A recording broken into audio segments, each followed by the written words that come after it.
feel like the last time I called you, you were somewhere like out in the Midwest or something crazy. Yeah, I was in Michigan for a while, and then we went to Alaska this summer. Oh, you did? Yeah, we went with like my in-laws and my sister-in-law and her family. Oh, fun. Yeah, it was really fun. You It was a crazy trip, though. Do you always take family almost every time you do a trip? Or No, do you and Mike go? We go on our own a lot. Yeah. But Alaska, both times we've gone, we've taken family. Because Alaska is a little different. It's so long and it's also rough, and so you have all kinds of things that can go wrong. So it's good to travel in. That's the last place you want to break down. Yeah, and we had 30 different incidents that were major stuff that happened between the 3 rigs that we had. Wow. We had issues. Oh, that's but it was so fun. But what? To your thing of your light, the threads of light, we had so many people that Isn't just that showed amazing? up. Yeah. I'm like, I've been amazed. Someone chased my garbage can down in a big windstorm last week. So I'm like, thank you. I didn't even know it had blown away. So I'm like, yeah. Oh, yeah. I sometimes still watch the nephews here. So they were here and anyhow, I can't go outside because they want to follow and they can be runners. Oh, sometimes. right. So I'm like, nope. Not going outside. Yeah. So like we had a situation where we had my in-laws' fridge went out. With a lot of food in it? Yeah. So it went out and we had to replace it. And we decided that we would replace it with a residential fridge instead of a RV fridge. Right. Which was good because we stopped in Edmonton at Home Depot, bought a fridge in the parking lot. We switched it out. And we're sitting here going, okay, what are we going to do with this old fridge? And this guy shows up and he says, hey, I have a dolly that can help you guys move that. And he was a junk dealer and wanted the old fridge. No way. Yeah, he just showed up. So you found a lot of threads are strangers and it's not the end of the story. Well, yeah, because there's a story. I mean, I prayed that morning. I prayed, Heavenly Father, help us have good people come into our lives today that will be kind to us and help us. Because I was worried about my 81-year-old father-in-law and my husband trying to do this whole project themselves, Well, we helped, But, you didn't need a heart attack or anything crazy. And so here this guy shows up and hauls it away. And we had a security guy show up because he's the parking lot security guy. And I tell him what's going on. He's like, oh, you're fine. You're fine. He's just so kind. And really nice, even though obviously someone had called him and said, because he thought we were going to camp there because we'd opened up the doors and, because my in-laws have a toy hauler. So we had the back open and all this stuff, A toy hauler. I've never heard that. Like motorcycles? Like what? Well, it's a fifth wheel trailer that the back opens so you can pull like a side-by-side or something in the back and haul it. I have a brother that had one of those. Yeah, a toy hauler, they call it. Anyway, so yeah. But yeah. Oh, how fun. Yeah. And you drove in your Jeep to get here. Yeah, I came down. Do you go off trailing by yourself ever? Yeah, I do. I do sometimes. I love it. So, wow. I do. I have a winch and, I like being alone a lot of times. It's just a time for me. I'm kind of, I call it feeding my inner hermit because I have a little bit of a hermit in me. What else? Well, I have been teaching a little bit for BYU Idaho. How is that? It's been really good. I have really enjoyed it. The students are awesome. Are they from like Africa and all over? Yeah, all over the world. Cool. And it's a research methodology class. Oh, nice. So I've really enjoyed doing that. I don't know that I'll keep doing it because it puts a time element in my life that I don't enjoy as much. You have to actually show up and do something. I have to have an open office. Well, I don't have to, but I choose to have open office hours where it's like a Zoom call there. Everybody can join if they want to. Good. And so I did that and I love that. I have a couple of clients I'm doing research for. I'm enjoying doing that. Do they send you places to get to archives and things? Well, I'm going to probably go to England later this year to do some research for one. Well, maybe two. And then I've been doing a little bit of videos and like a little bit less of that lately. Since I started doing BYU Idaho, I didn't have enough time to really do any of my YouTube stuff I was doing. So I've started. Are you going to pick that back up? I'm going to pick that back up, yeah. As soon as I can get this my hand rehabilitated so I can spend more than an hour to 2 hours on the computer. I can't even wiggle my fingers so you're ahead, ahead of me. Yeah. So anyway, I'm working on that because I started the, family history for normal humans, but I just set up another one that I want to do more like this, like you're doing with that's like actually me talking and but teaching, and then maybe even doing some interviews with people and stuff. So I'm playing around with that idea still. And we had to tell everyone, I thought we worked for like what, 15 years at least, yeah, 15 years, I think. I thought at one point, I mean, you were my boss, probably the best boss I've ever had. Oh, thank you. And, I've had some good bosses there, but I thought you were just always one that helped me grow and in positive ways. Like where you made me feel good about wanting to grow. Yeah. And that was a good thing. That just before, we did the virtual Roots Tech, right? That was kind of our last big project. Yes, big hurrah and together. We saw each other, virtually through COVID, probably more than we wanted to. A lot of hours. I don't think I was there with you at 2 o'clock in the morning, but with others. I think we both were. That was crazy. Wasn't it? And I thought, kind of after we finished that, the Diane, for me at least, I kind of felt like, man, is it time to move on to something else? And I kept feeling like, no, there's still some good I can do there. And then when this happened, I was really questioning, like, is it time to move on? And then this thing happens, and I'm like, it's amazing to me how life just hands you stuff. Yeah. Where it's like I can kind of see a different pathway now. Yeah. And anyhow. Yeah, and it's almost like you just have to move through it to find the direction, right? Because I'm one of these people that I'm like, could you just tell me? Could you just tell me and I'll do it? I was going to say, but it doesn't happen that way. My prayer was a little different. I think this has been a learning moment for me. Yeah. And, yeah, for sure. I thought, but it sure has opened doors. Like I'm like, really? Like, wow. Yeah. So yeah, it's interesting. All these things you've been doing, the pathways, you're doing this consulting. Yeah. You're clearly meeting all sorts of people. Oh, yeah. Yeah. So, and I did some business consulting for a little bit. Yeah. For about a year. I met all kinds of people. Although that was a really hard time. That was rough. Yeah. Yeah. Anyway. We had the shared connection then. Is that when you had that connection going on? And that was good. That was really good. I met so many fantastic, amazing people. Yeah. And still connected with a lot of them, and friends with them. I had one give me a call the other day, and good. Yeah, so that's good. It's fun. And such good people. Are.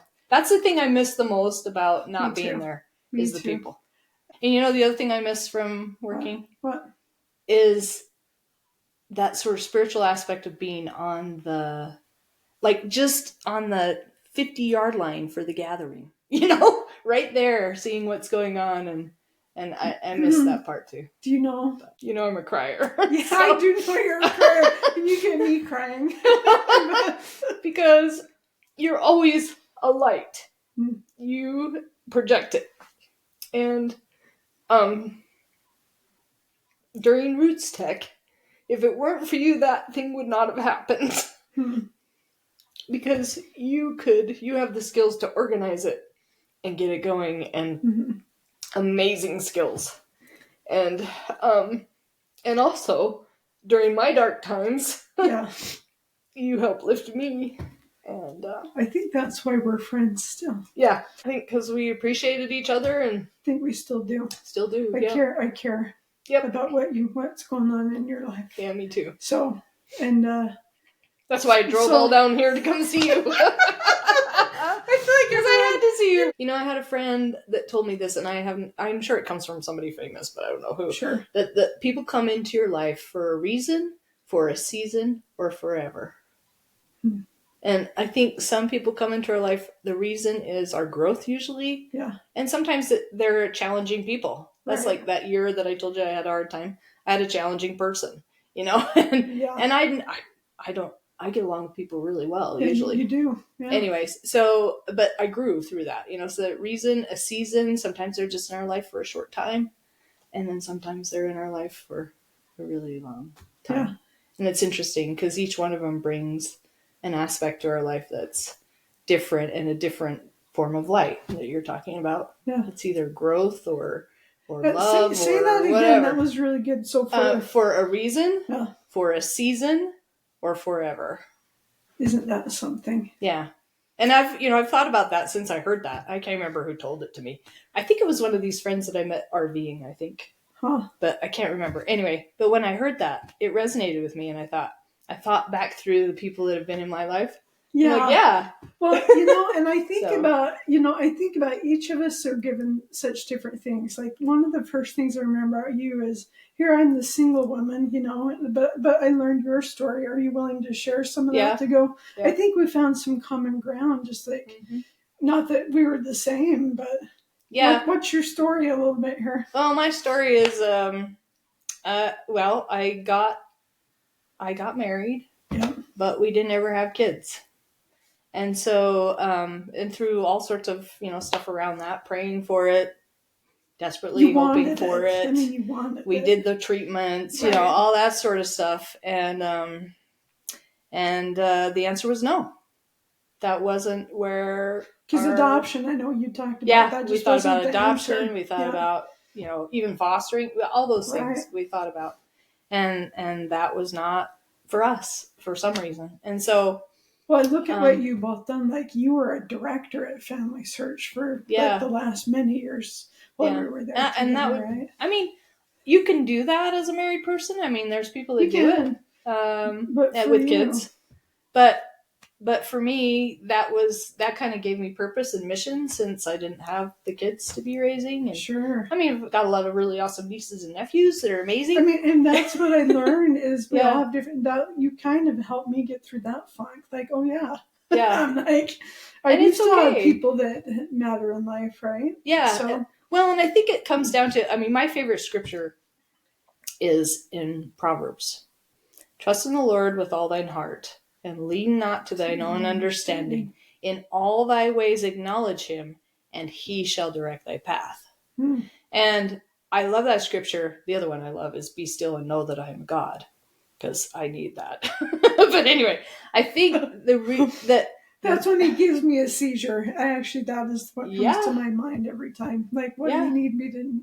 Right, what am I learning what here? What is it that I need to be doing? Yeah. By the way, thus this podcast was born. I had a lot of seizures that led up to, what do you need me to do? Yeah.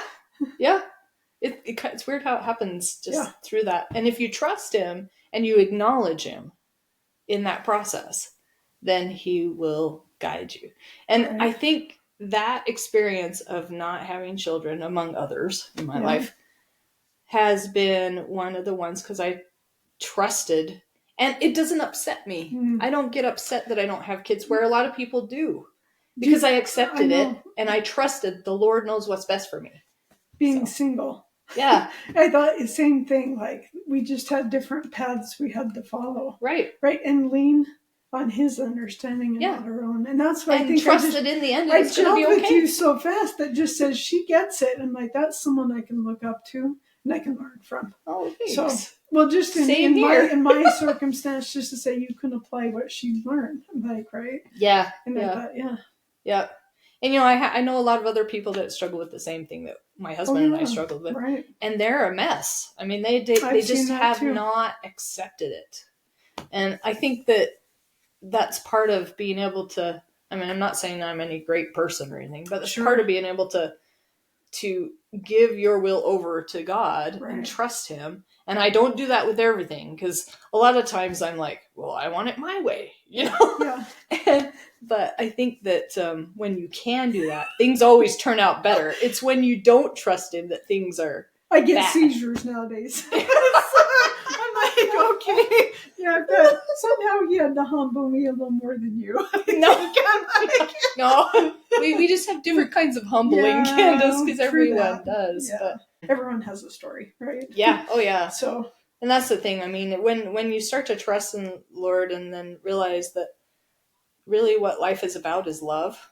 Yeah. Because, God is love. So we're supposed to become love. That's what we have to become. And so we, just understanding that everyone has that path and everyone has to trust, and everyone's path is different. And we're not to judge anyone's path and their choices. All we're to do is to love. And so it's kind of just, it's hard to do those things.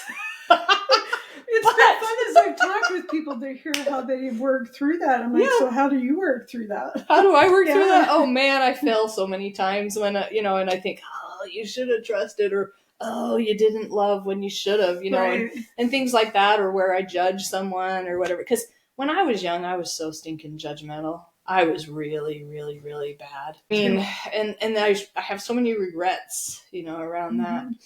But as I've gotten older, I've gotten better, but I'm not there yet. You know, it's like this whole process that you go through in life. And then you're given a new thing that helps you figure it out. Right? Yeah, exactly. Here's another person. A new person, a reason, a season, or a whatever. Well, and it is what we do with the opportunity, right? Yeah. And while we have it. Yeah, and you like learn who you are and what your challenges and struggles are that you need to work on. Right. And what you're actually pretty good at. Sure.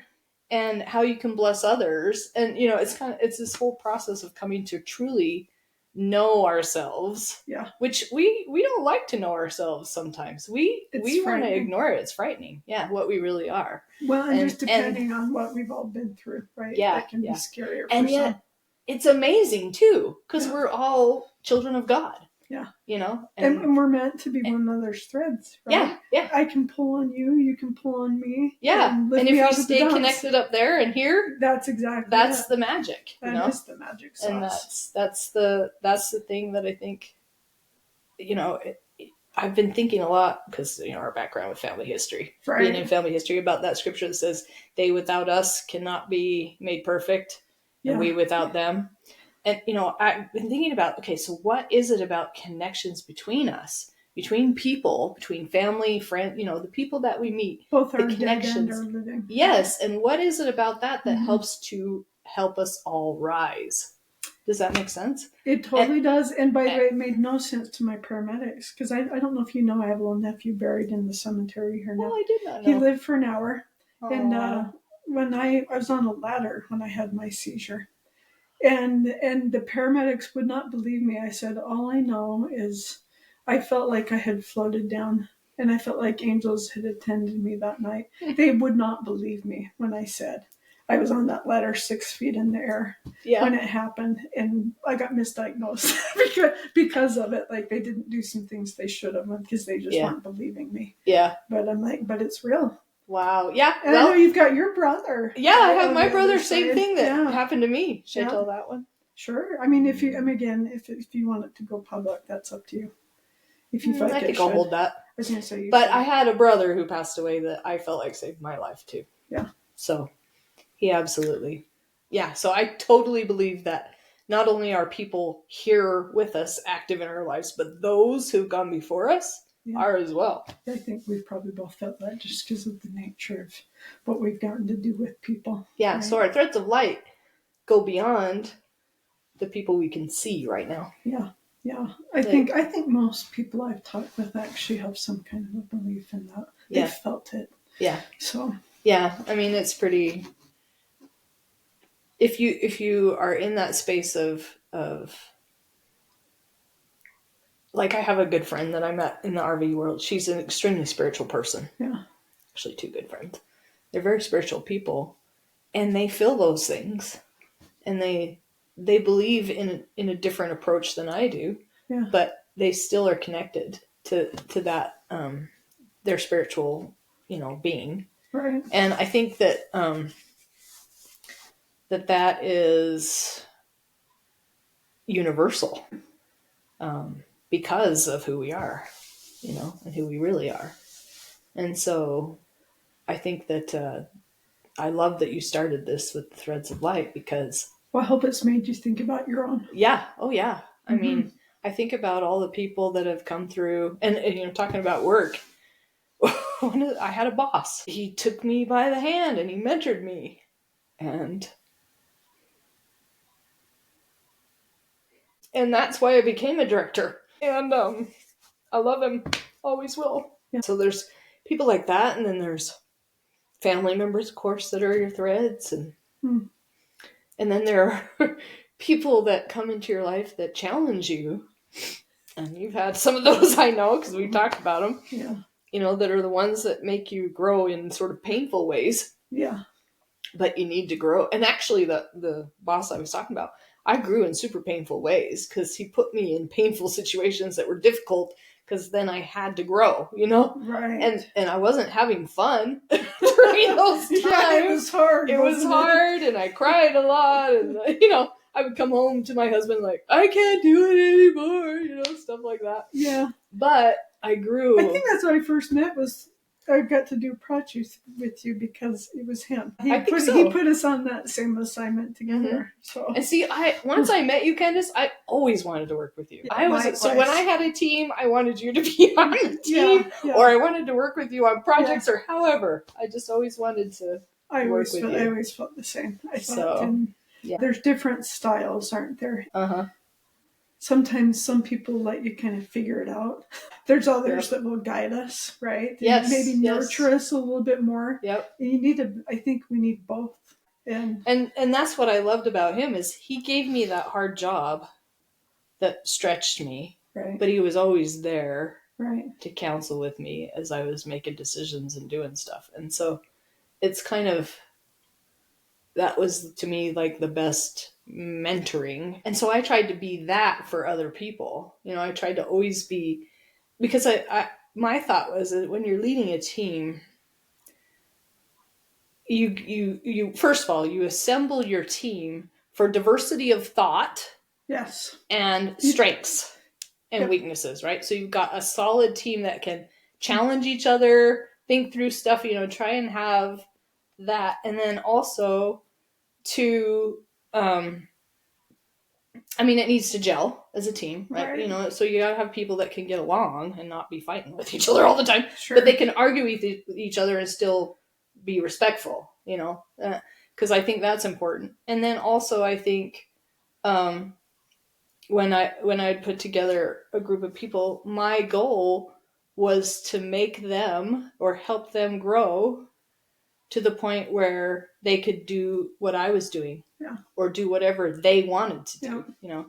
And so, so sometimes it kind of came back to bite me a few times when people went off to do things, because then I was left with a hole in the team, you know, that was like, but that's what they needed to do to grow. It's not easy because everybody's different. Sometimes means I'm ripping the Band-Aid off, right? And you've got to bleed a little bit, you know, before you start to be like, okay, I can get there. Yeah, and I've had a few of those with, I mean, one of the people that was on my team,